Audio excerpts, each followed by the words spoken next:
जिस मुद्दे पर चर्चा आप लोगों को हम सुनने जा रहे हैं वो एक ऐसा मुद्दा है जिस पर इस समय सिर्फ हमारा ही नहीं, मुझे लगता है कि पूरे मुल्क का दिल जो है छलनी है। मिल्लत के प्लेटफॉर्म पर या किसी और के प्लेटफॉर्म पर एक ही बात मैं बार बार कहते आया हूँ कि जब तक कि भारत सेक्युलर रहेगा तब तक भारत रहेगा, और जिस दिन हमने सेक्युलरिज्म को छोड़ा उस दिन भारत नहीं रहेगी। तो ये नामुमकिन है कि कहीं दंगा हो और वहाँ का कप्तान या कलेक्टर उसको काबू में ना पा सके। मैंने अपने करियर में 4 ऐसे दंगे देखे और वो चारों दंगों में हमने काबू पाया है 8 घंटे में, 4 घंटे में, 6 घंटे में। 2 इंक्वायरियाँ हुई हैं, लेकिन इंक्वायरी से कभी खौफ नहीं हो। Even if the parliament passes a law which is per se unconstitutional, it is the courts which have to test it and say that no, you are crossing the limits. But unfortunately, for the last 10 years, we are seeing a very, very weak judiciary. कि कांग्रेस जिसने मुझे आज एक तरफ कर दिया है, और इसलिए मैं बाहर से बोल रहा हूँ प्रतापगढ़ी जी से और सलमान जी से कि खुदा के वास्ते आप हमारे अक़लियतों के लिए अपनी आवाज़ उठाइए उठाइए उठाइए। हमारी जिगर का टुकड़ा है जम्मू कश्मीर, और जम्मू कश्मीर के किसी शख्स को, किसी भी शख्स को, किसी भी ख़ानदान का हो, अगर खड़े होकर उसके लिए हमें कुछ भी करना है तो हम करने के लिए तैयार हैं। कि वो कांग्रेस नहीं है आज जो कि हुआ करता था और जो कि कहता था कि जब तक कि अक़लियत हमारे देश के खुश न हो तब तक भारत खतरे में है। तो मेरा सबसे पहले सवाल ये है कि जिस तरह आज की व्यवस्था जो चरमराई हुई है, पूरी व्यवस्था, जो प्रशासनिक व्यवस्था हो जाए या पुलिस व्यवस्था हो जाए या न्याय व्यवस्था हो जाए, ये सारे के सारे एक धार्मिक हो गए हैं। मेरा क्वेश्चन ये है कि जिस वक्त संविधान लिखा जा रहा था उस वक्त माइनॉरिटीज़ यानी मुस्लिम माइनॉरिटीज़ को क्यों अवॉइड करा गया? जिस तरीके से आरक्षण एससी को मिला, जब ये दिखाई दे रहा था कि इतना बड़ा विभाजन हमने धर्म के बेस पे किया है, तो आगे चल के माइनॉरिटीज़ का मुस्तकबिल हिंदुस्तान में क्या रहेगा? To start our panel discussion, I would like to invite on stage our dignitaries. I would like to first invite Shri Mani Shankar Iyer ji, former Union Minister and senior Congress leader on the stage. Can I have a round of applause for Shri Mani Shankar Iyer ji? We would like to invite Mr. Mohammad Asif Shahid to kindly present the memento to Shri Mani Shankar Iyer ji. Can I have a round of applause, please?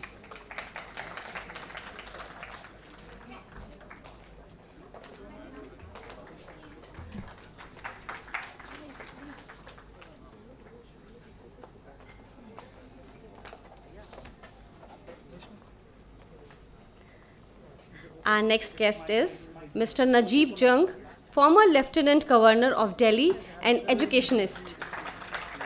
I would like to invite on stage to present the memento. I would like to invite on stage Mr. Rehan Razi, Senior Video Editor, Millet Times.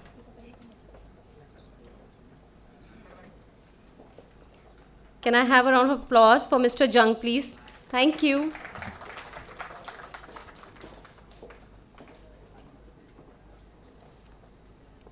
Our next guest is Mr. Salman Khurshid, former Union Minister for External Affairs and Senior Advocate. Mr. Salman Khurshid, please. I would also like to invite Mr. Peer Mohammed, camera person, Millet Times, to give the memento to Mr. Khurshid. Thank you so much.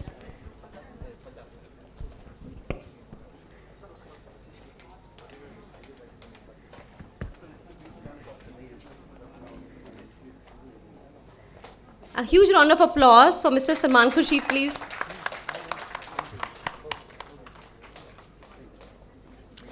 Our next guest is Advocate Harris Biran, Member of the Parliament, Rajya Sabha, and Senior Advocate, Supreme Court of India. And to present the memento, I would like to request Mohammad Danish, Video Editor, Millet Times, to kindly come on the stage and present Advocate Harris Biran with the memento, please. Huge round of applause for Advocate Harris Biran. Thank you so much. And now I would like to invite our very amazing moderator, Ms. Bhasha Singh, senior journalist and founder, Bebak Bhasha.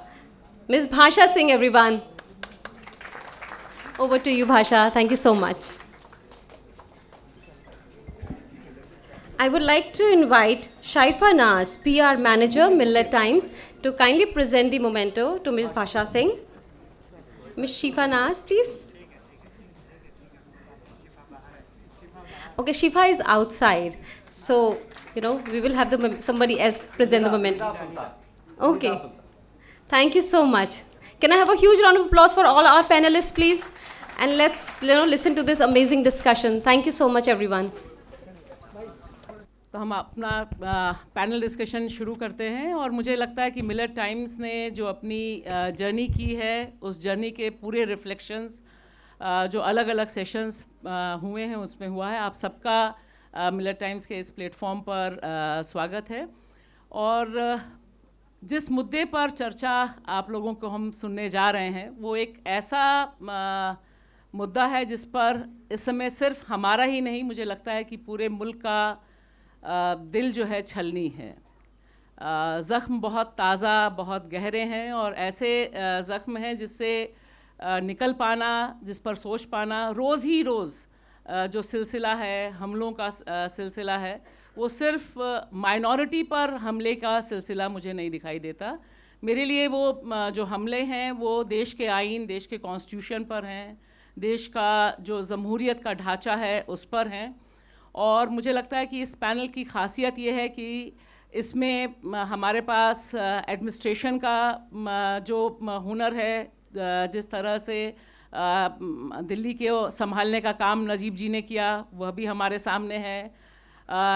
वकालत के साथ साथ देश की संसद में पहुंचना और देश की संसद में बहुत अहम सवाल उठाना, मंत्रालय संभालना बहुत अहम। सलमान खुर्शीद जी हमारे साथ हैं जिन्होंने विदेश मंत्रालय संभाला और साथ ही साथ एक पैर अभी आपको हम जब देखते हैं सुप्रीम कोर्ट में तब भी राहत मिलती है कि अभी इंसाफ की गुंजाइश बाकी है।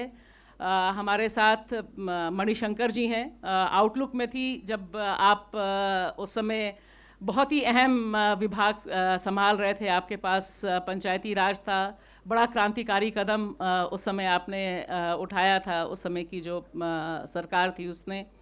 और मुझे लगता है कि ये जो पूरा का पूरा हमारे सामने पैनल है इसमें वकील के लिहाज से हमारे पास हैरिस जी हैं जो एक ऐसे स्टेट से आते हैं जिस पर चर्चा बहुत तगड़ी इस समय भी चल रही है।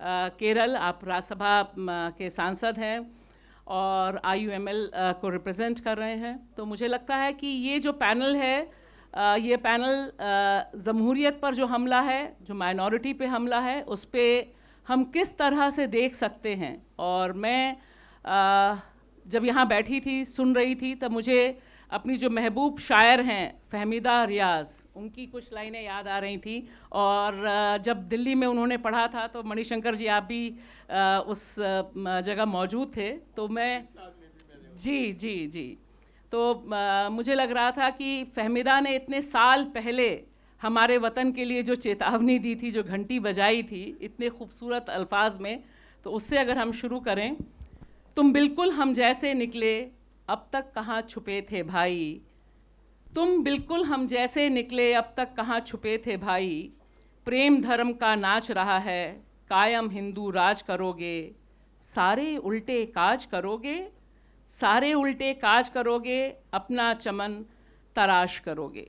तो ये जो अल्फाज हैं फहमीदा के, जो बहुत मकबूल और मेरी बहुत महबूब शायर हैं, बहुत साल पहले लिखी गई, आज की तारीख़ में जो हाल है उससे ज़्यादा बदतर हैं, ज़्यादा संकट है। लेकिन इसमें कुछ सबसे ख़ास बात यह है कि हमारे सामने ऐसे भी चेहरे इस समय हैं और वो भी ऐसे राज्यों से हैं, जैसे उत्तराखंड से जो 2 चेहरे अभी हमारे सामने आए हैं, जो सच्चे हिंदू और सच्चे देशभक्त के तौर पर, चाहे दीपक हों या विजय रावत, वो उनका भी इस्तकबाल करना, उनको सैल्यूट करना मुझे लगता है कि बहुत ज़रूरी है।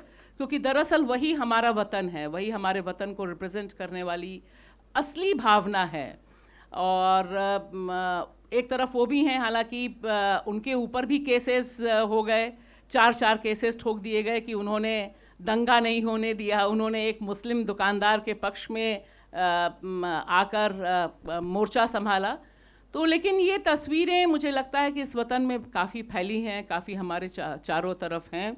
मैं सबसे पहले चाहूँगी कि हमारे बीच सलमान जी हैं, सलमान खुर्शीद जी हैं, और अगर जो माइनॉरिटी पर हमला है, मुसलमानों पर हमला है, माइनॉरिटी पे हमला है, जमहूरियत पर हमला है, इसमें जो एक सबसे बड़ा सवाल उठता है, क्योंकि हम सब लोग जो यहाँ पर मौजूद हैं, हम सब लोगों ने बहुत अलग अलग दौर देखे हैं जहाँ पर हमले नए नहीं हैं, लेकिन हमलों को जो इम्प्यूनिटी है, जो सरपरस्ती है, जो राजनीतिक सरपरस्ती है, वो मुझे लगता है इससे पहले कभी इतनी नहीं थी। जहाँ पूरा एडमिनिस्ट्रेशन, कानून का स्ट्रक्चर, कानून का ढांचा, यहाँ पर स्ट्रे डॉग्स पर हमारा सबसे बड़ा सुप्रीम कोर्ट तुरंत जाग जाता है, लेकिन SIR पे लोग मरते रहते हैं, नहीं जागता है।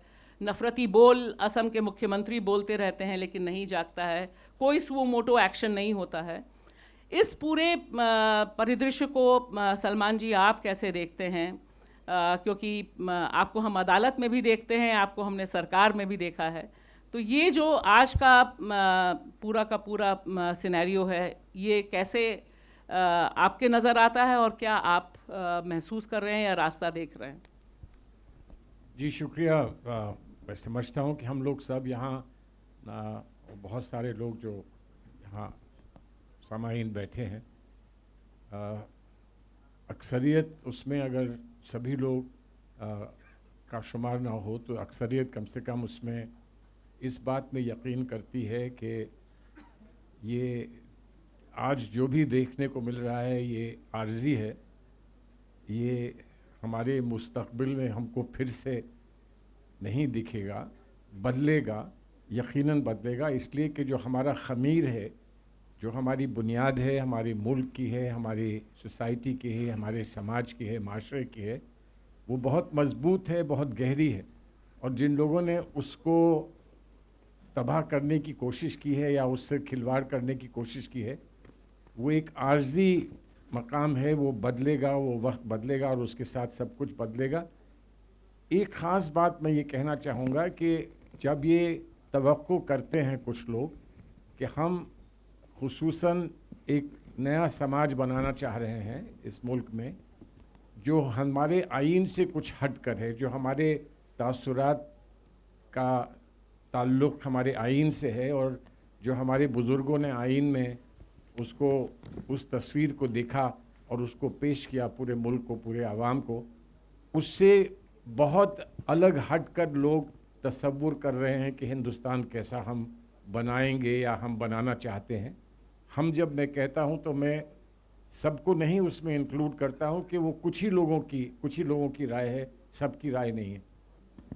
लेकिन इस सिलसिले में मैं ये मानता हूं कि हम लोग अपनी बात कह नहीं पाए। जो लोग इससे इख्तिलाफ रखते हैं, जो इससे मुखालफत करते हैं इस बात की, वो अपनी बात, अपनी राय, अपने तसव्वुर, अपनी सोच को सही अल्फाज में रख नहीं पाए। हमारे मुल्क की जो एक नेशनल कॉन्वर्सेशन होनी चाहिए, एक गुफ्तगू जिससे हमारा मुल्क इमर्ज किया था, हमारा कॉन्स्टिट्यूशन बन के निकला था, हम उस कॉन्वर्सेशन को भूल गए हैं कहीं।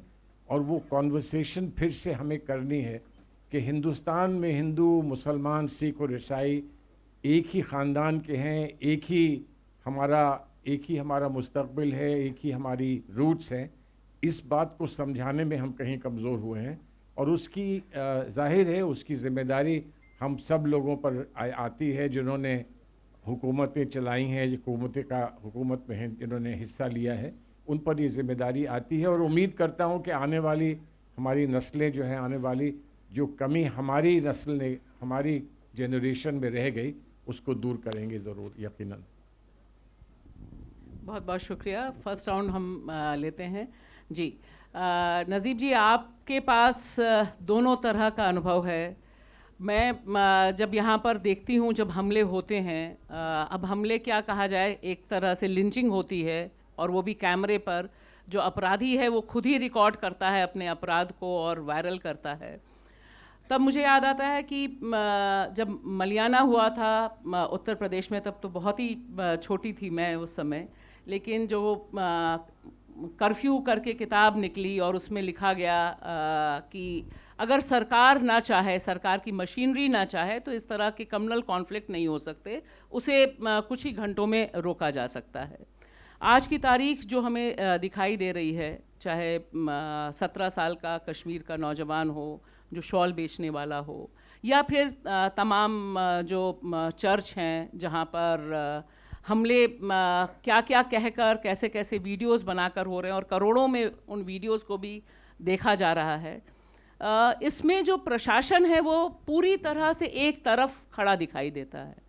और अब तो दिखाई दे रहा है कि जिसके ऊपर अत्याचार हुआ है, जिसको मारा गया, जिसको पीटा गया है, उसी के खिलाफ केसेस हैं।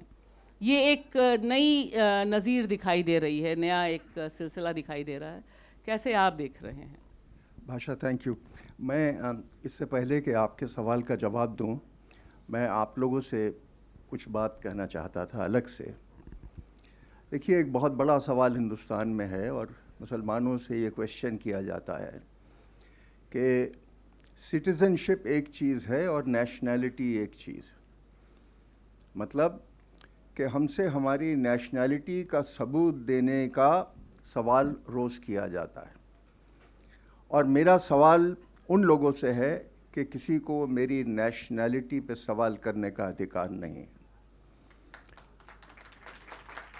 1947 में जब हिंदुस्तान आज़ाद हुआ था तो हमने जिन्ना की तरफ नहीं देखा था, हमने गांधी की तरफ देखा था। और हिंदुस्तान जब आज़ाद हुआ और हमारा आइन बना तो हम अपने आइन की तरफ देखते हैं, हम अपने कानूनों की तरफ देखते हैं।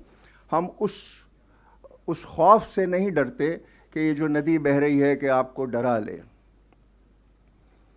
दूसरी बात,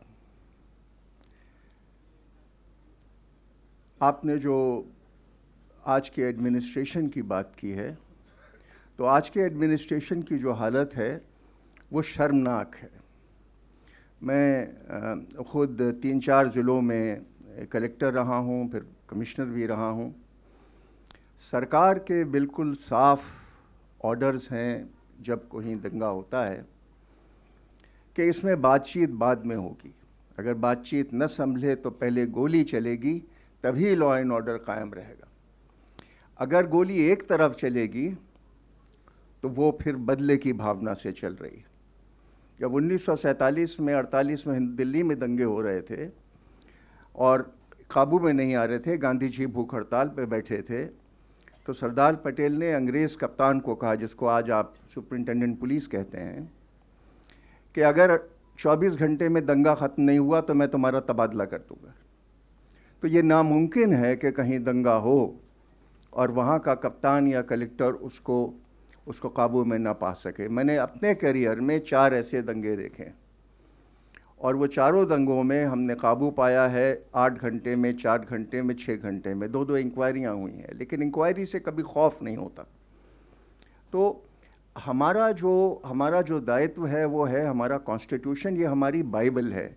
और जब हमने सर्विस ज्वाइन की थी, मैंने 1973 में IAS किया था, तो सबसे पहले हमें एक ओथ लेना पड़ता है और वो ओथ होता है कॉन्स्टिट्यूशन पे। आप ईश्वर पे ले सकते हैं, अल्लाह पे ले सकते हैं, मैंने कॉन्स्टिट्यूशन पे लिया था। और कॉन्स्टिट्यूशन पे आपको अगर अपना अहद नहीं पूरा करना है तो आप सर्विस के लायक नहीं हैं। तो आज की सर्विस जो चरमरा रही है वो इसीलिए कि एक तरफ एक लालच पैदा हो गई है एडमिनिस्ट्रेशन में कि अगर हम अपने सरबराह को खुश नहीं रखेंगे तो हमारा तबादला हो जाएगा, हमारा नुकसान हो जाएगा। और जब तक इस खौफ से हम अपने एडमिनिस्ट्रेशन को अलग नहीं करेंगे, तब तक ये एडमिनिस्ट्रेशन साफ़ नहीं हो सकता। आज आपका SV है, कलेक्टर है, कमिश्नर है, वो किसकी तरफ देख रहा है? वो देख रहा है चीफ मिनिस्टर की तरफ। ये कहीं का कायदा नहीं है। आपके सामने किताब रखी हुई है कानून की, आपको वो फॉलो करना है। और तीसरी मैं आपसे एक और बात करना चाहता था, तुम्हारे सवाल से थोड़ी सी अलग है, कि हिंदुस्तान आज सेकुलर मुल्क है, ये 16% लोगों को छोड़ दीजिए, और वो इसलिए है कि हमारे भाई जो बाहर घूम रहे हैं ये लोधी रोड पे, ये सेकुलर हैं। इस कमरे के बाहर जो लोग आपको दिखते हैं वो सेकुलर लोग हैं, उनकी गुट्ठी में सेकुलरिज्म भरा हुआ है। ये बैठी हैं मिस शर्मा, इनकी अगर आप बातें सुने तो आपको पता चलेगा कि हिंदुस्तान का सेकुलरिज्म कहाँ ज़िंदा है। वो हमारी डीएनए से नहीं निकाला जा सकता। तो हम लोगों ने, कुछ चंद लोगों ने आरएसएस से भी इस संबंध में बात की और उनको समझाने की कोशिश की कि साहब आप एक तरफ तो कहते हैं कि हमारा डीएनए आपका डीएनए एक तरफ है, तो फिर हमें दूसरी नज़रों से क्यों देखते हैं? एक नज़र एक की तरफ और दूसरी नज़र क्यों हमें देखा जाता है? उसका जवाब मुझे आज तक नहीं मिला है। इसलिए मैं साफ तौर पे कह सकता हूँ कि 4 साल से ये हमारी मेहनत चल रही है, लेकिन कोई कामयाबी हमें नहीं मिली, क्योंकि जो सूरत हाल हम देख रहे हैं, जो आसाम का हम हाल देखते हैं, जो उत्तराखंड का हाल देखते हैं, और फिर हम देखते हैं कि हमारे सरमायादारों की चुप्पी, कोई बोलने वाला नहीं, हमारा कोई सरपरस्त नहीं है। आज सुप्रीम कोर्ट क्यों नहीं सुओ मोटो लेता, एक्शन लेता आसाम के चीफ मिनिस्टर की बात पे? आज सुप्रीम कोर्ट क्यों नहीं एक्शन लेता उन सरकारी अफसरों के जो कहते हैं कि हम बदला लेंगे या बदला लेना चाहिए? ये कैसी चुप्पी है? कब तक आप लोग लड़ते रहेंगे? लेकिन जैसे इमरान ने कहा कि हौसला तो रखना पड़ेगा, और खौफ की बात इसमें बिल्कुल नहीं है। कोई आपको खौफज़दा कर नहीं सकता, क्योंकि हिंदुस्तान में आइन ज़िंदा है और रहेगा। ये जो फिल्में आपने देखी, ये डरावनी फिल्में हैं, लेकिन इनकी भी एक लिमिट है। सलमान भाई ने जो कहा कि इनकी सबकी एक मियाद है, ये मियाद ये पूरी होगी एक दिन, लेकिन उस वक्त तक तो हमको एक बर्दाश्त भी करना है और उसके साथ लड़ना भी है, और उसके अलावा हमारे पास कोई अल्टरनेटिव नहीं है। क्योंकि याद रखिए कि आप हिंदुस्तानी हैं, भारतीय हैं, आपकी भारतीय आपसे कोई छीन नहीं सकता। आई थिंक जी, बहुत ज़रूरी बात आपने कही कि हम भारतीय हैं और हमसे कोई भारतीयता छीन नहीं सकता। और जिस समय हम यहाँ बैठे हैं इस कमरे में, पिछले 1 साल से भारतीयता छीनने की ही कवायद चल रही है देश के अलग अलग कोने में। जो ग्रेट SIR चल रहा है वो भी हमें दिखाई दे रहा है, और उस पर भी जो सुप्रीम कोर्ट की चुप्पी है, और अब तो बहुत खुला खेल हो गया है। असम के मुख्यमंत्री, जो चुने हुए मुख्यमंत्री हैं, हेमंत विश्व शर्मा, वो ऑफिशियली बोलते हैं, कैमरे के सामने बोलते हैं कि मैं 5 लाख मुसलमानों का नाम हटा दूंगा। तो उससे SIR को लेके जो पर्देदारी थी वो भी तकरीबन ख़त्म है। और मैं चाहूँगी कि हैरिस जी हमारे साथ हैं। आप जी, oh sorry, yeah so you are with us and you are playing as a MP, you are playing a role in the parliament, and you are also an advocate. So how you look the current scenario when there is a very deep calculated silence of the Supreme Court, of the High Courts also, when it comes to the attack on the minority, when it comes to the attack on the Constitution. I'm not saying just minority, because basically it's an attack on the Constitution that we have to fight for each and every cases. Right now we have a MP from Kashmir also, and he has been speaking very bravely. So I was just looking the videos of the 17-year-old Kashmiri shawl person. But you see the silence is across. There is one section which is raising. But why the silence from the political discourse also, from the political parties also? They are still little afraid when it comes to Kashmir, when it comes to Assam, when it comes to Mia Musalman. They are not fighting the aggressive battle in the ground, and there is a complete silence in the courtrooms. Why it is so? Thank you, Basha ji. I completely agree, and I am disappointed with 2 organs, we'll say. One organ is definitely the judiciary, and the second is what we say the 4th pillar, the press, the media. See, the executive has a liberty to whatever they want to do. The parliament can pass any laws if they have the majority. It's only the numbers that govern our democracy. So they bring the Waqf law, they bring the G Ramji Act, everything. But then if you have the numbers, it will be passed in the parliament. But the custodian of the constitution is really the judiciary. Even if the parliament passes a law which is per se unconstitutional, it is the courts which have to test it and say that no, you are crossing the limits. But unfortunately, for the last 10 years, we are seeing a very, very weak judiciary. Now, this weakness of the judiciary we have seen whenever there is a government with brute majority in the center. I'm talking right now we don't have a brute majority. but this is a continuation of that government which had a brute majority. Yeah, it's brutal. It's brutal. It's more brutal now. So therefore, the judiciary, once it stands up to whatever authority or whatever power or whatever duty it has to follow under the constitution, majority of these problems will be solved. Now, it acts as a safeguard, as a guardian for those persons who doesn't have the power, for those citizens who are left in dire straits by the executive, for those citizens who are left in lurch by the laws passed by the parliament, which are per se unconstitutional. But problem here is that we are having a very weak judiciary and a very weak Supreme Court. I think Salman Saab will agree to some extent because he is a regular practitioner over there. So am I for the last almost 25 years. We have seen how the courts are being transformed, how the appointments of judges are being made. You scratch your back, I scratch my back. It's the policy which is being followed now. That is government, whichever judges, whichever person the government wants as a judge will be appointed as a judge. Not that whichever person the Supreme Court Collegium wants to be a judge is not becoming a judge now. So therefore, judiciary is getting weakened day after day. Now, coming to the press.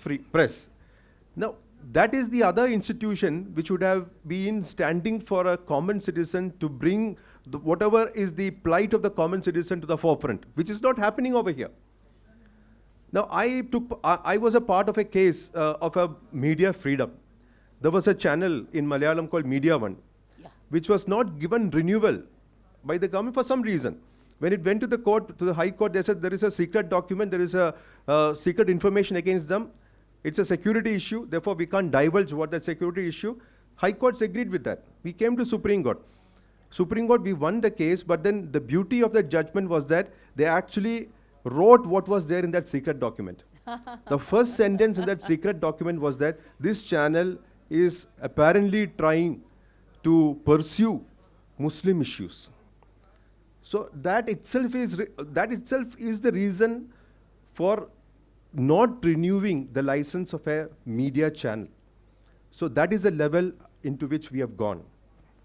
So unless and until these two wings, that is the judiciary and the press, stands up to the rights of the citizens, we are in for a greater trouble. Now, as far as the social issue is concerned, we are talking about lots of problems. But according to me, the solution is this. The community will have to have their representation more in bureaucracy and judiciary. Under-representation is the key factor for which the whole problem is. I'm coming from a state where we also had a huge problem. Now, IUML, Indian Union Muslim League as a party, they decided that we have to be a part of the government. We have to be a part of the coalition. Only if you are in power, only if you are in government, you will be able to give those rights to your community, to the underprivileged, to the backward classes, everyone. So what we did was that once we got into the government, there was these colleges, there was these schools, all those things were there in plenty for these districts which were so backward.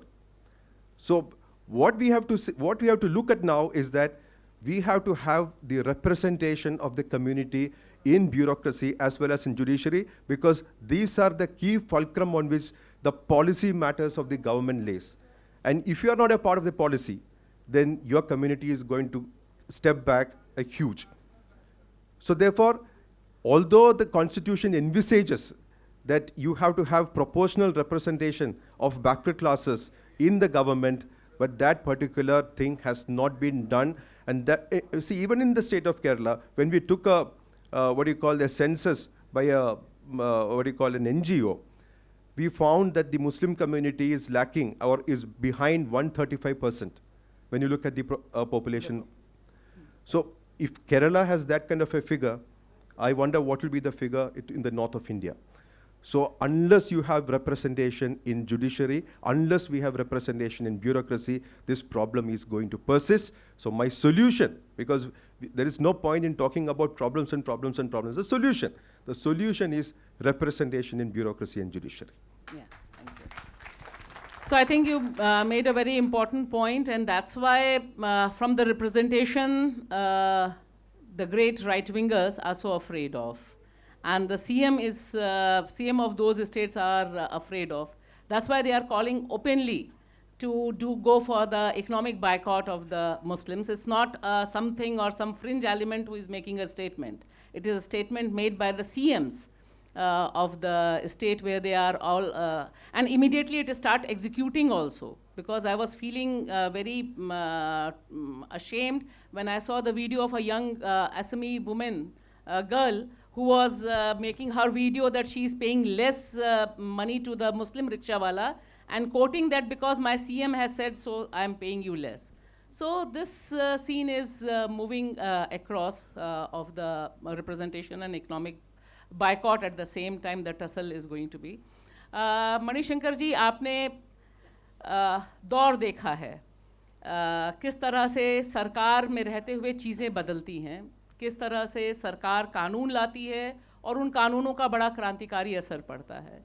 आज जो एक बहुत बड़ा सवाल दिमाग में लोगों के रहता है कि जो अभी तक का स्ट्रक्चर था, क्या वो ताश के पत्ते जैसा था कि भरभरा के ऐसे गिर गया? All of a sudden it has collapsed. The system which has been built, on which the trust was there of majority of the Indians, that we have a constitution, we have a parliament, we have a bureaucracy, we have the people. But when you see across, you find that very less centers of hope are left. Without any declaration of a Hindu Rashtra, we are de facto living in a Hindu Rashtra. So how you see that, whether this onslaught, how it can be checked, how you see yourself, ये ताश के पत्ते जैसा खेल कैसे हो गया? पहले मैं अपना परिचय देना चाहता हूँ. मैं तमिलनाडु का हूँ. मेरे वालिदैन तमिल थे, लेकिन मेरी पैदाइश लाहौर की है और तकसीम के समय हमारा परिवार हिंदुस्तान आया. अब बताइए कितने तमिल ब्राह्मण शरणार्थी हैं इस देश में. तो मैं अपने को सबसे छोटा अक़लियत मानता हूँ और आप लोगों को देखकर मैं एक अक़लियत नहीं देखता हूँ. मुझको लगता है कि आप हमारे देश के अटूट हिस्से हैं. आप न हों तो जैसा कि मौलाना आज़ाद ने जामा मस्जिद में कहा, वो भी तकसीम के तत्पश्चात, ये कि मुसलमान कौम इस नए भारत, इस स्वतंत्र भारत का स्तंभ है और ये स्तंभ टूट गया तो पूरी इमारत गिर जाएगी. इस लिहाज से मैं आपको देखता हूँ एक अक़लियत नहीं, लेकिन हमारे देश के अटूट अंग. और ऐसे परिस्थिति में बहुत ही ज़रूरी है कि आपकी आवाज़ बुलंद उठे. मैं ये नहीं कह रहा हूँ कि मुसलमानों को ये आवाज़ उठाना है. मेरे जैसे गैर मुसलमान भी आपके साथ जुड़ने को तैयार हैं और जद्दोजहद करने को तैयार हैं. मुझको आपके साथ जेल जाना हो तो मैं तैयार हूँ आपके लिए जेल जाने का. और यदि जेल जाने के बजाय हमें जो भी मौका मिले, जहाँ भी मौका मिले, मिल्लत के प्लेटफॉर्म पर या किसी और के प्लेटफॉर्म पर, एक ही बात मैं बार बार कहते आया हूँ कि जब तक कि भारत सेक्युलर रहेगा तब तक भारत रहेगा. और जिस दिन हमने सेक्युलरिज्म को छोड़ा उस दिन भारत नहीं रहेगी. और ये मेरे शब्द नहीं हैं, ये शब्द बताए गए थे 7 मई 1989 को प्रधानमंत्री राजीव गांधी के द्वारा. और मुझे लगता है कि कांग्रेस जिसने मुझे एक तरफ कर दिया है, और इसलिए मैं बाहर से बोल रहा हूँ प्रतापगढ़ी जी से और सलमान जी से कि खुदा के वास्ते आप हमारे अक़लियतों के लिए अपनी आवाज़ उठाइए उठाइए उठाइए, क्योंकि जब तक कि आपकी आवाज़ सुनाई नहीं देती तब तक भारत खतरा में रहेगा। हमारा देश टिक नहीं सकता है यदि इन लोगों को, ये जो सैकड़ों लोग यहाँ खड़े बैठे हैं और जिनके पीछे 20 करोड़ लोग भारतीय हैं, उन सब की आवाज़ ऊपर आनी चाहिए। और क्यों? क्योंकि माफ़ कीजिए, आपने ब्यूरोक्रेसी की बात की, आपने जुडिशरी की बात की, लेकिन आपने पार्लियामेंट की बात नहीं की। पार्लियामेंट में जो सत्ता पक्ष पार्टी है उसमें एक मुसलमान नहीं है, एक मुसलमान नहीं है। और हालांकि हमने सलमान जी को एक खास पद दिया है और इमरान प्रतापगढ़ी को एक और खास जगह दिया है, बस 2 मुसलमानों को रखकर कैसे हम आगे बढ़ सकते हैं? कांग्रेस जिसमें कि बहुमत हिंदू है और लेकिन जहाँ की सारे कौम के लोग स्थापित हैं, उस पार्टी को अपनी आवाज़ उठानी है। और मैं माफ़ी चाहता हूँ आपसे, मैं एक तरफा हूँ तो मार्जिन से मैं कहता हूँ कि वो कांग्रेस नहीं है आज जो कि हुआ करता था और जो कि कहता था कि जब तक कि अक़लियत हमारे देश के खुश न हो तब तक भारत ख़तरे में है। और मैं हौसला आपको दिलाना चाहता हूँ, शायद आपने आंकड़े नहीं देखे, आप कह रही हैं मैडम कि इनका बड़ा दबाव है।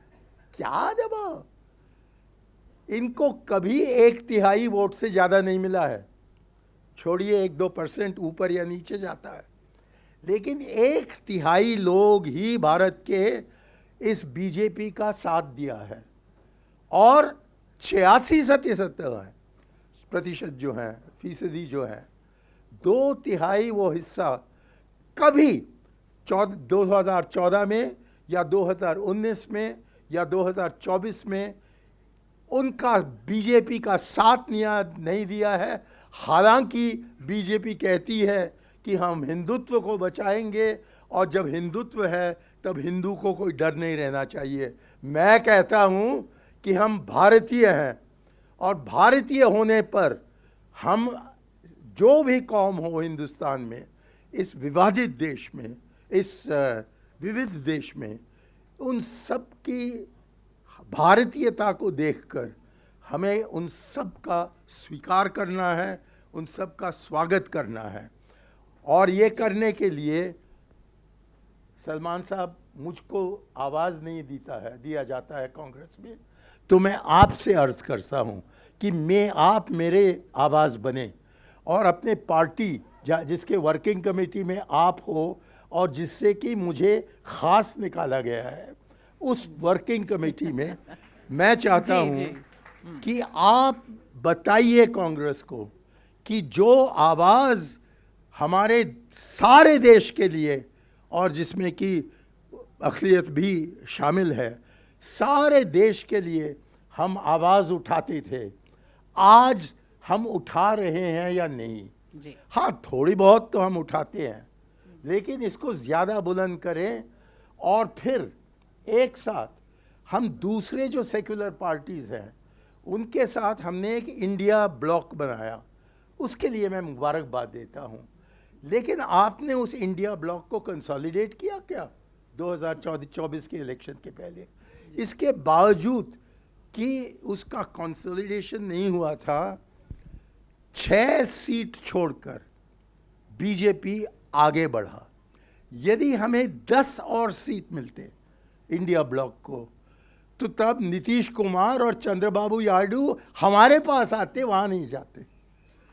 तो बीजेपी को हराना बहुत ही आसान है, हिंदुस्तान को बचाना बहुत ही आसान है, लेकिन कांग्रेस को कांग्रेस को ये कहना चाहिए कि जो आप तुष्टिकरण कहते हैं वो हमारे तरफ से it is compassion for the weak and the poor. चलिए हमको सवाल भी इसको रखकर हम आगे बढ़ें। सारे जो सेक्युलर पार्टीज हैं उनको एक बनाएं या एक एकत्रित करें और फिर चुनाव लड़ें तो हमें 67% वोट मिलने वाला है और बीजेपी को हमेशा हमेशा के लिए हम हार दिलवा सकते हैं। लेकिन जब तक कि हमारी पॉलिसी स्पष्ट न हो, जब तक कि हमारी आवाज़ बिल्कुल साफ न हो, जब तक कि हमारे इरादे नापाक रहेंगे और पाक न हो, तब तक ये 67% बिखरा रहेगा। उनको जोड़ दीजिए, वो होना चाहिए हमारा लक्ष्य। और आप देखेंगे कि ये हिंदुत्व वाले जो सबसे छोटे माइनॉरिटी में हैं वो एक मेजॉरिटी नहीं है, वो बस अपनी दम लगाते हैं, अपनी मनमानी करते हैं मणिशंकर जी, और उनको हरा देंगे। माफ़ कीजिए, एक मिनट, उनको हराना संभव है। लेकिन आप लोगों को भी इसी इंडिया अलायंस को, कांग्रेस को छोड़िए, इसी अलायंस का साथ देना है और उन लोगों की बात नहीं सुनना चाहिए जो कि चाहते हैं कि अलग तरीके से अक़लियतों का देखभाल हो। इस देश के देखभाल के लिए आपको हिफाजत देना बुद्धि भी है और सिद्धांत भी है। शुक्रिया।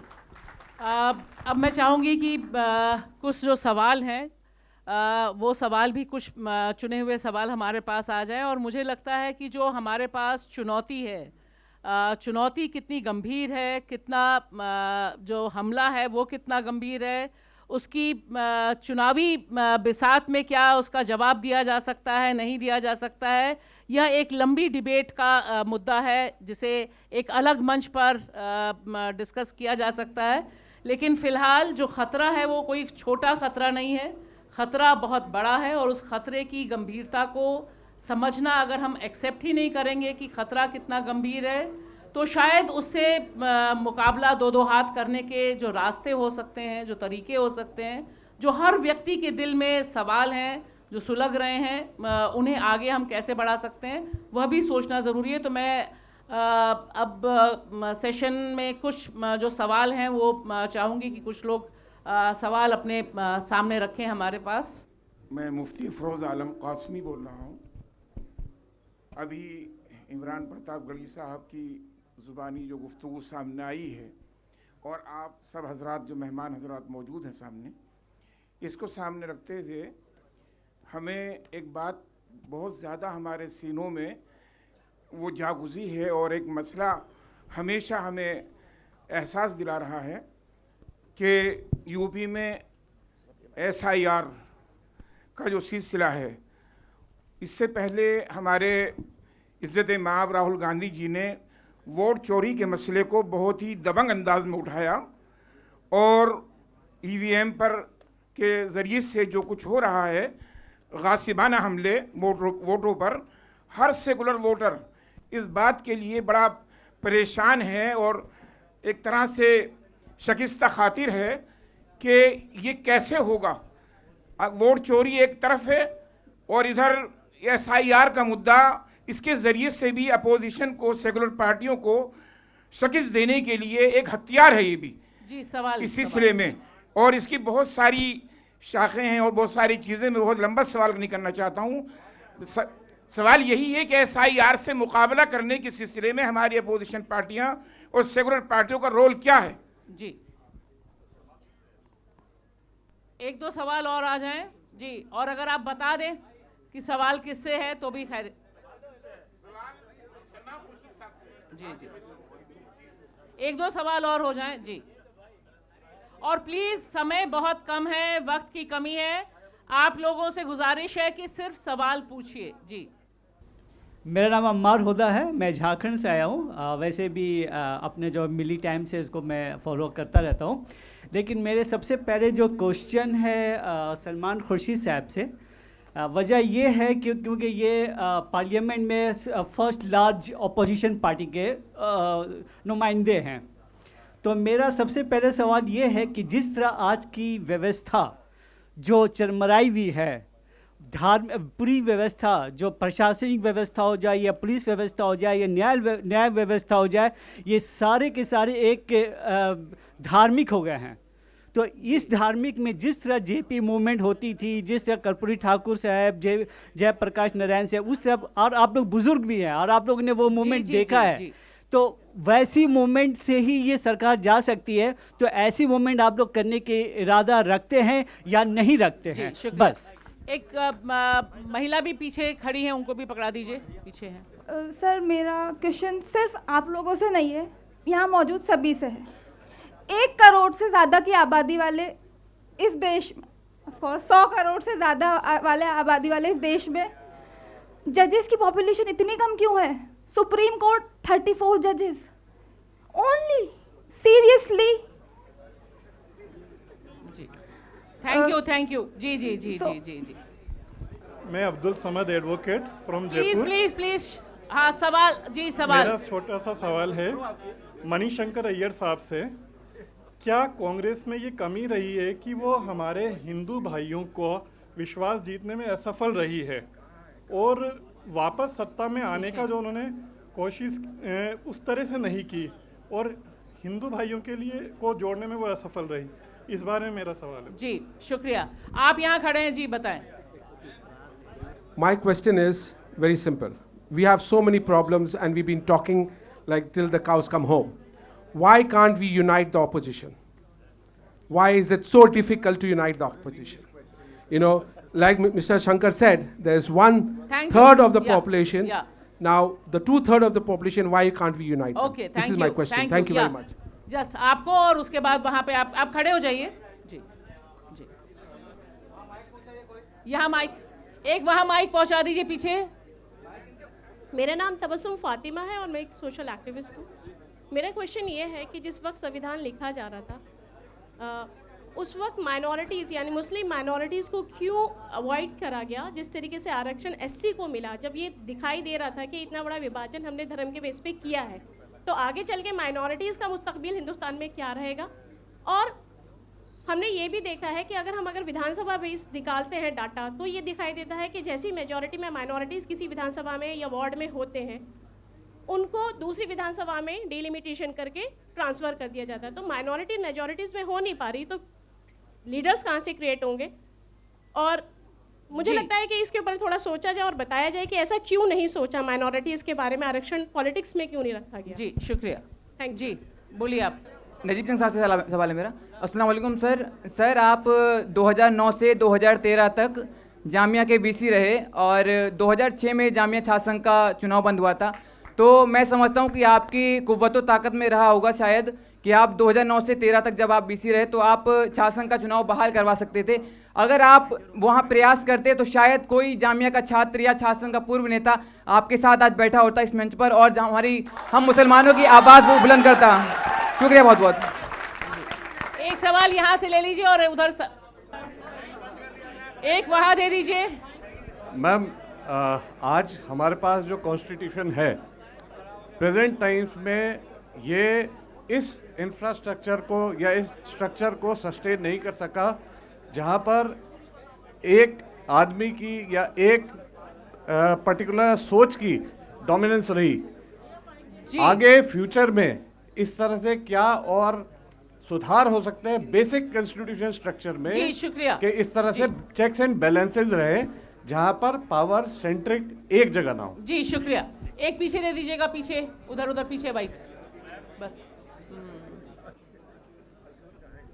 देखिए, मैं सलीम बेग हूँ मुरादाबाद से।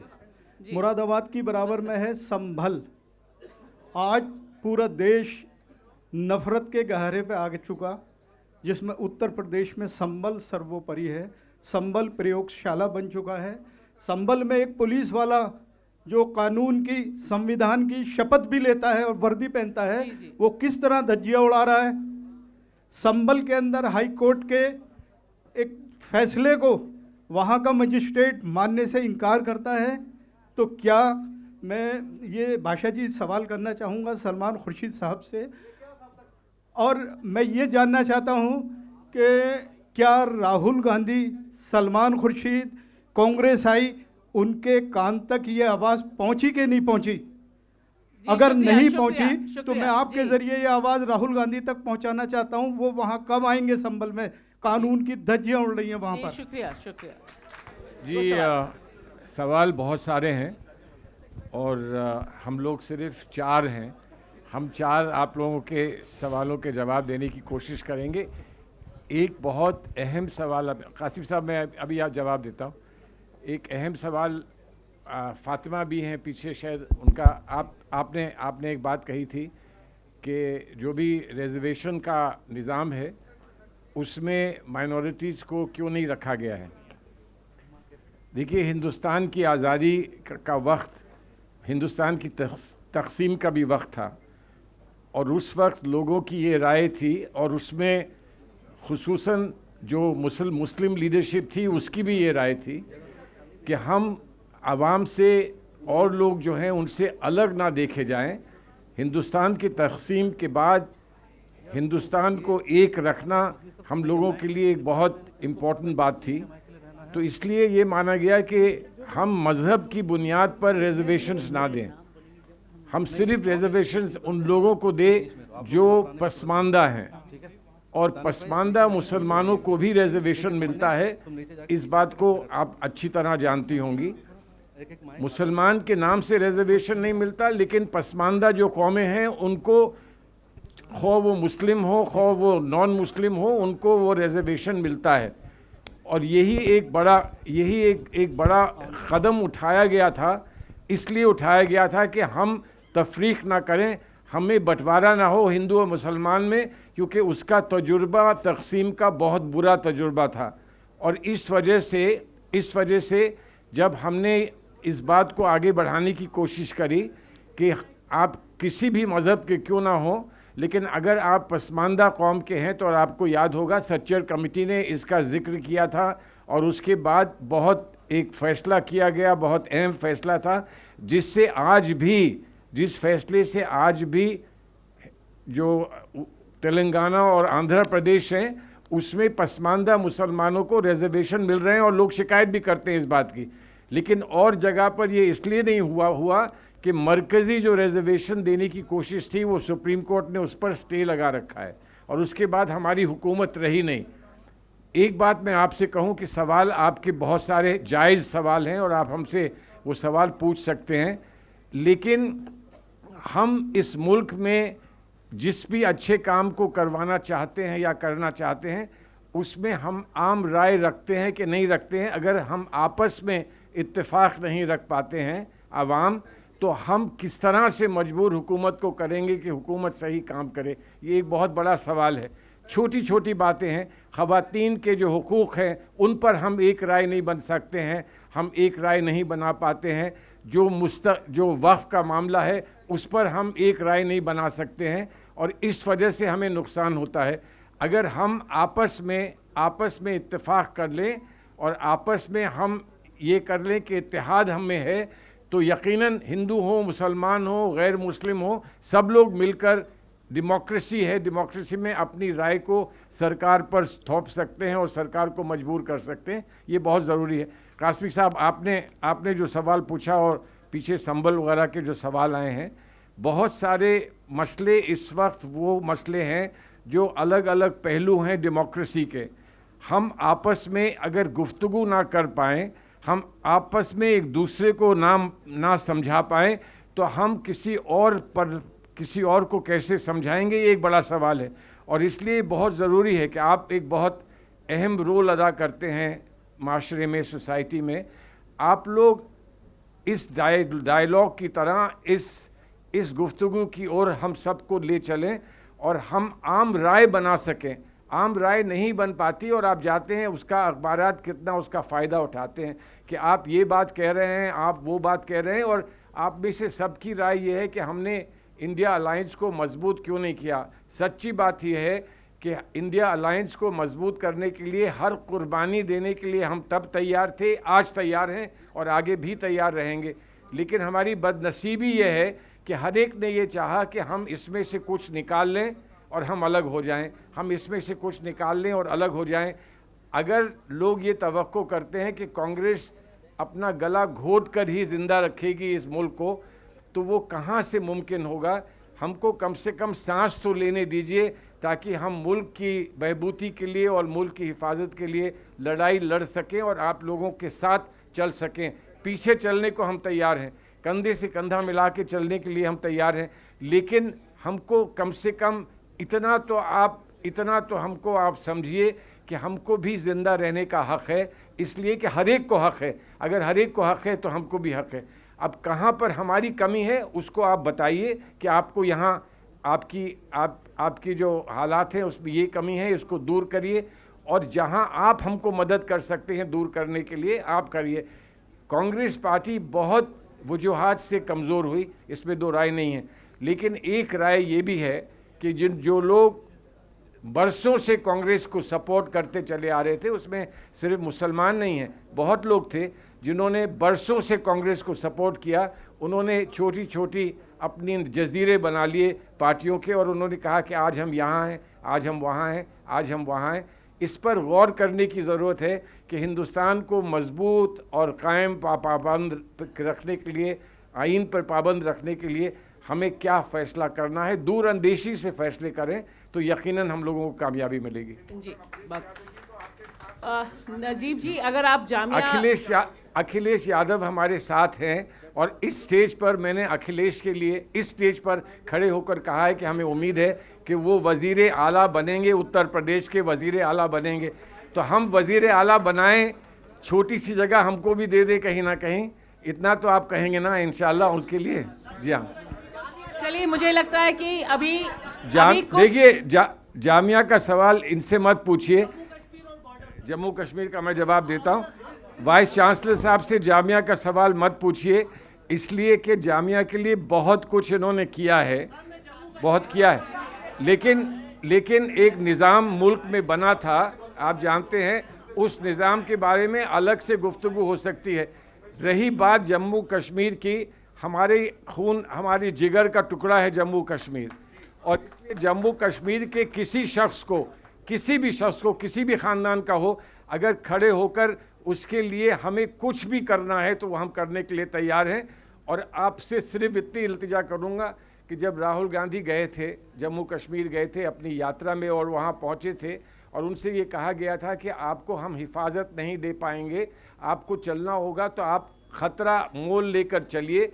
और वो ख़तरा मोल लेकर चले थे, फ़ौज वहाँ पर नहीं थी, पुलिस वहाँ पे नहीं थी, और खड़े होकर बर्फ़ गिर रही थी। उन्होंने जो पैगाम दिया था और ये कहा था कि मैं जो सुनता हूँ यहाँ जो हुआ है, मैं सिर्फ़ एक ही दुआ करता हूँ ऊपर वाले से कि कभी वो फिर से मुझे सुनने को ना मिले।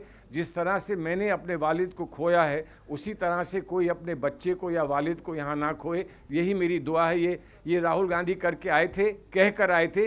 राहुल गांधी का आप साथ देंगे, लेकिन ये फिर एक पॉलिटिकल जगह बन जाएगी। राहुल गांधी का साथ दीजिए, या उनसे बेहतर कोई बात कहे तो उसका साथ दीजिए, लेकिन जम्मू कश्मीर को हमारे जिगर से जोड़ के रखिए, हिंदुस्तान के साथ जोड़ के रखिए, इसलिए कि अगर जम्मू कश्मीर के कुछ भी हालात बिगड़ते हैं तो वो ये मान के चलिए कि हिंदुस्तान के सर के हालात बिगड़ रहे हैं। जी, बहुत बहुत शुक्रिया। नहीं, अब देखिए समय कम हो, अब समय ख़त्म है, प्रोग्राम आगे भी चलना है, और मुझे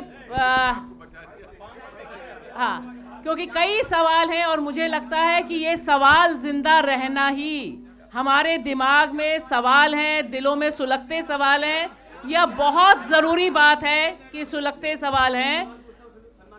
आप अभी प्रोग्राम ख़त्म होगा, उसके बाद आप पूछ लीजिएगा, क्योंकि प्रोग्राम को एक समय सीमा में चलना है, एक टाइम फ्रेम है प्रोग्राम को चलने का। मुझे लगता है जो सुलगते हुए सवाल आपके दिलों में हैं, उनका ज़िंदा रहना, उनका जवाब मिलना बहुत ज़रूरी है, और इसके लिए मिलत टाइम्स को इस तरह के प्रोग्राम लगातार करने होंगे, और इस तरह की गुफ्तगू के मौके और मिलने चाहिए, जहां पर हम मिल बैठकर, कम से कम खुलकर, अब बहुत कम स्पेसेस बचे हैं, लेकिन इस तरह के स्पेसेस जहां पर बैठकर बात हो सके, एक डायलॉग हो सके, जमहूरियत के लिए बहुत ज़रूरी है। और ख़ास तौर से किस तरह से हम देख रहे हैं, अलग अलग ख्याल हो सकते हैं, अलग अलग विचार हैं, पॉलिटिक्स है, लेकिन पॉलिटिक्स ऑफ हेट को नहीं कहना है। हमें बड़ा इनकार करना है, जो नफरत की पॉलिटिक्स देश में चल रही है, उसके खिलाफ मुझे लगता है कि तमाम लोगों का एका होना आज वक्त की ज़रूरत है। हम वक्त से प्यार, हम अपने वतन से प्यार करते हैं, इसके लिए कोई दस्तावेज़ दिखाने की ज़रूरत नहीं। इसका ऐलान शाहीन बाग की औरतें देश भर में पहले कर चुकी हैं। लेकिन आज की तारीख में देश को बचाने के लिए क्या काम होने हैं, ज़रूरी सवाल उठाने क्या ज़रूरी हैं, और उन पर आपस में एक डायलॉग कैसे हम कर सकते हैं, आगे का राह क्या निकल सकती है, मुझे लगता है कि ये ही हमारे देश का भविष्य तय करेगा। मुस्तकबिल इसी से तय होगा कि कितने हमारे बीच दीपक जैसे लोग हैं, विजय जैसे लोग हैं, या करोड़ों ऐसे लोग हैं जो नफरत से सीधे सीधे टक्कर ले रहे हैं। चाहे उत्तराखंड हो, चाहे असम हो, या देश का कोई भी हिस्सा, हर जगह नफरत से टक्कर लेने वाले सेनानियों की ज़रूरत है, इंसानों की ज़रूरत है। धर्म के लिबास में लड़ाने वालों को नहीं कहने की ज़रूरत है। बहुत बहुत शुक्रिया। बहुत शुक्रिया। और तमाम पैनलिस्ट से मेरी गुजारिश है कि बराए करम चंद लम्हे और आप यहाँ बैठें, क्योंकि सर हम ये चाहते हैं खूबसूरत कहकशा जो है आप सब के दस्ते मुबारक से जो अवार्ड का सिलसिला है वो थोड़ी देर और जारी रहे। प्लीज़ आप लोग बराए करम तशरीफ़ रखें। और इसके लिए मैं सबसे पहले यहाँ स्टेज पर बुलाना चाहूँगी जनाब हम्माद रहमान साहब को, फाउंडर हैं निकाह फॉरएवर दिल्ली से हैं आप। बराए करम तशरीफ़ लाएँ। और मेरी गुजारिश है सर चंद लम्हे और बस। शुक्रिया सर। और हम्माद रहमान साहब यहाँ मौजूद हैं। और मेरी गुजारिश है जनाब सलमान खुर्शीद साहब से कि बराए करम ये अवार्ड आप अपने दस्ते मुबारक से दे के जाएँ ताकि ये यादगार लम्हा बन जाए। बहुत बहुत शुक्रिया। हम्माद रहमान साहब स्टेज पर मौजूद हैं। सर प्लीज़ आप तशरीफ़ रखें। तमाम पैनलिस्ट से मेरी गुजारिश है, देखिए बहुत ही खूबसूरत ये लम्हा है। तमाम हमारे जो अहम शख्सियात हैं वो स्टेज पर मौजूद हैं। और जनाब हम्माद रहमान साहब को अवार्ड दिया जा रहा है। आप फाउंडर हैं निकाह फॉरएवर, और तालियों से आप उनका इस्तकबाल कर सकते हैं, शुक्रिया अदा कर सकते हैं। और अब मेरी गुजारिश है जनाब सैयद फ़ारूक अहमद साहब से बराए करम आप भी स्टेज पर तशरीफ़ लाएँ। बहुत शुक्रिया सर। जनाब सैयद फ़ारूक अहमद साहब से मेरी गुजारिश है यहाँ पर जनाब नजीब जंग साहब से, फॉर्मर लेफ्टिनेंट गवर्नर दिल्ली, बराए करम आप सैयद फ़ारूक अहमद साहब को अपने दस्ते मुबारक से। सर फ़ारूक अहमद साहब यहाँ इस वक्त मौजूद हैं, बराए करम उनको अवार्ड से सरफराज करें। बहुत बहुत शुक्रिया। और साथ ही मैं रिजवान साहब से भी कहना चाहूँगी कि आप भी जल्दी से स्टेज के पास आ जाएँ, क्योंकि हम सभी जानते हैं तमाम अहम शख्सियात यकीनन बहुत मसरूफ़ हैं, बहुत वक्त कम होता है। मैं यहाँ कहना चाहूँगी बहुत बहुत शुक्रिया और ज़ोरदार तालियां आपकी तरफ से। बहुत खूबसूरत ये पल है। जनाब रिजवान साहब director Indian institute of languages and Jamia's global academy से हैं आप। और मोहतरम जनाब मणिशंकर अय्यर साहब से मेरी गुजारिश है कि आप रिजवान साहब को अपने दस्ते मुबारक से ये अवार्ड पेश करें। बहुत शुक्रिया। और साथ ही मैं यहाँ पद्मश्री अख्तरुल वासी साहब से भी गुजारिश करूँगी कि बराए करम आप भी स्टेज पर आ जाएँ। और साथ ही मैं नुमान खालिद साहब से भी दरख्वास्त गुजार हूँ कि स्टेज पर आ जाएँ। फाउंडर हैं आप, CEO। ओके। और साथ ही मैं यहाँ कहना चाहूँगी मोहतरम जनाब हारिस साहब से कि वो नुमान खालिद साहब का शुक्रिया अदा करें। बहुत बहुत शुक्रिया। और आप सबसे मेरी गुजारिश ज़ोरदार तालियों से आप इस्तकबाल कर सकते हैं, शुक्रिया अदा कर सकते हैं। अख्तरुल वासी साहब भी यहाँ मौजूद हैं। और इसके लिए देखिए जनाब बहुत ही खूबसूरत ये लम्हा है। शिफा नाज को मैं बुलाना चाहूँगी, मिल्ला टाइम्स से PR मैनेजर हैं आप। और कहना चाहूँगी कि जनाब पद्मश्री अख्तरुल वासी साहब का इस्तकबाल, उनका शुक्रिया अदा करें। और बहुत ही ये खूबसूरत पल आप इस वक्त देख रहे हैं, बहुत ही प्यारा लम्हा। आप सबकी जो शिरकत है वो इस बात का हमें एहसास करा रही है कि आप भी चाहते हैं कि समाज की तामीर व तरक्की में जो अहम शख्सियात का रोल है वो इस वक्त आपके सामने मौजूद हैं। बहुत शुक्रिया। आप सबसे गुजारिश कि तमाम हजरात जो हमारे इस वक्त यहाँ शख्सियात मौजूद हैं उनके लिए ज़ोरदार तालियां हो जाएं। जनाब मणिशंकर अय्यर साहब, जनाब नजीब जंग साहब, इज़्ज़तमाब जनाब सलमान खुर्शीद साहब और एडवोकेट हारिस बेरन साहब। बहुत बहुत शुक्रिया। Thank you sir, thank you sir, thank you so much.